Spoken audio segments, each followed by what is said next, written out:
नमस्कार, आप देख रहे हैं आपका अपना चैनल हिंदी खबर। मैं हूं आपके साथ सुनील सिंह पौरुष, लेकर हाजिर हूं आपका खास कार्यक्रम जो कहूंगा सच कहूंगा। उत्तर प्रदेश में योगी सरकार ने अपने कार्यकाल में घटी घटनाओं पर हुई कार्रवाई के आंकड़े जारी किए तो विपक्ष ने इसे आंकड़ों की बाजीगरी बताकर फर्जी आंकड़े करार दे दिया। साथ ही कहा कि सरकार जनता को भ्रमित कर रही है। तो वहीं दूसरी ओर भारतीय जनता पार्टी इसका असर धरातल पर बताकर विपक्ष को घेर रही है और साथ ही भारतीय जनता पार्टी के तमाम नेता विपक्ष पर हमलावर हैं, पलटवार कर रहे हैं। इन आंकड़ों के सामने आने के बाद पक्ष विपक्ष में जमकर सियासी तीरों की बौछार भी हो रही है। मुद्दा क्या है, मुद्दा समझ लीजिए। दरअसल योगी कार्यकाल के कानूनी आंकड़े पेश हुए।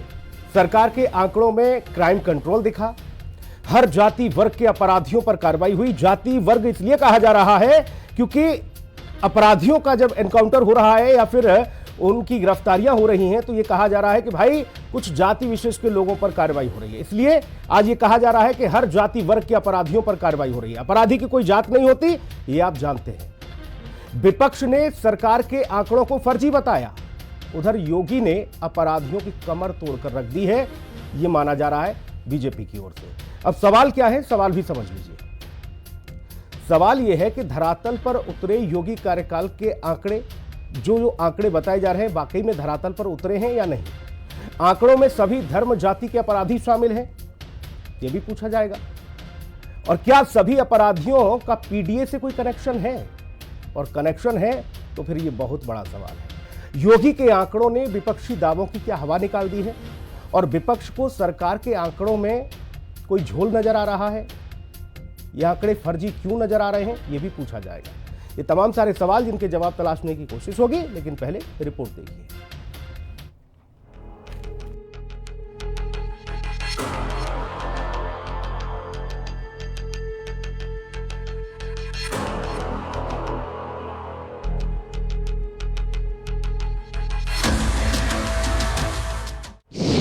योगी कार्यकाल में कानूनी आंकड़े पेश, पीडीए कनेक्शन से दुविधा में अखिलेश।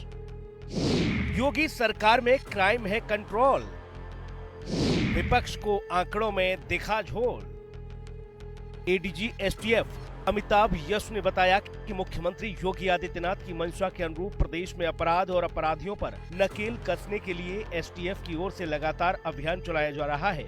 इसी क्रम में एसटीएफ ने पिछले 7.5 वर्षों में 7015 कुख्यात और इनामी अपराधियों को गिरफ्तार किया है, जबकि इस दौरान 49 अपराधी मारे गए।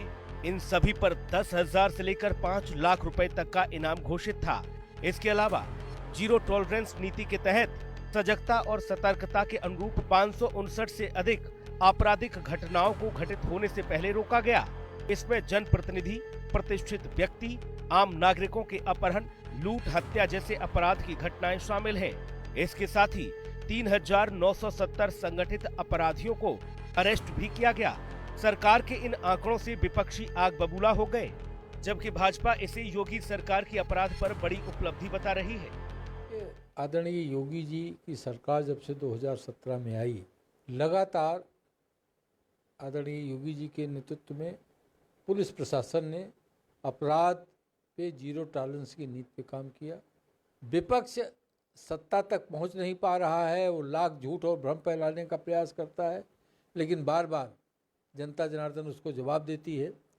और पुनः इस तरह का जो झूठ और भ्रम है विपक्ष का, वो जनता के बीच कहीं टिकने वाला नहीं। जनता उनको जवाब देती ही रहती है, लेकिन सवाल भी खड़ा करती है कि आखिर ये जो अपराध होते हैं, तमाम सारे अपराधों में आखिर समाजवादी पार्टी के नेताओं का क्यों लिप्त पाए जाते हैं। समाजवादी पार्टी के नेता, समाजवादी पार्टी की मुखिया डीएनए मांग की जांच की मांग करते हैं, डीएनए में भी वही हो प्रमाणित होता है।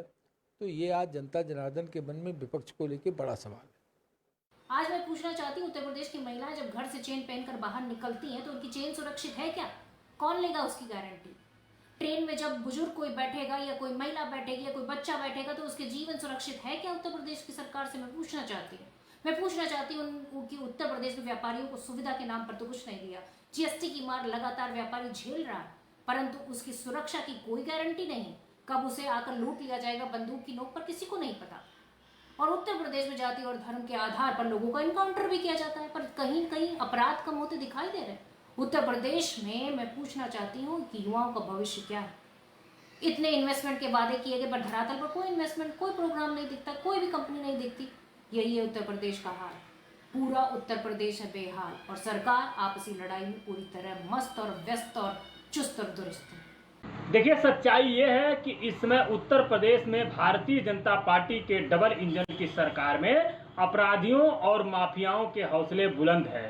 बहन और बेटियों की इज्जत सुरक्षित नहीं है। भारतीय जनता पार्टी आंकड़ों के माध्यम से, आंकड़ों में खेल करके, आंकड़ों के बाजीगरी के द्वारा जनता को गुमराह करने का काम कर रही है।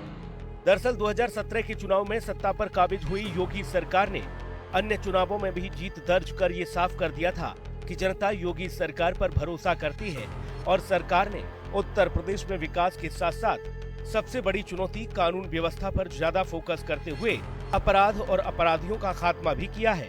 शायद इसीलिए विपक्ष के लाख आरोपों के बाद भी 22 के चुनाव में योगी के दावों पर मोहर लगाई गई, तो वहीं सूबे के मुखिया योगी आदित्यनाथ भी सदन से लेकर सड़क तक इसी तरह माफियाओं की कमर तोड़ने की बात करते हैं। योगी सरकार के जारी आंकड़ों को पीडीए के चश्मे से देख रहे विरोधियों ने कई सवालों को जन्म दे दिया है।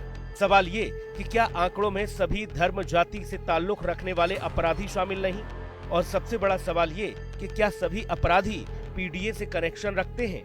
इन तमाम सारे सवालों के जवाब आने अभी बाकी हैं। लखनऊ से विक्रम सिंह राठौर और राहुल श्रीवास्तव के साथ ब्यूरो रिपोर्ट, हिंदी खबर।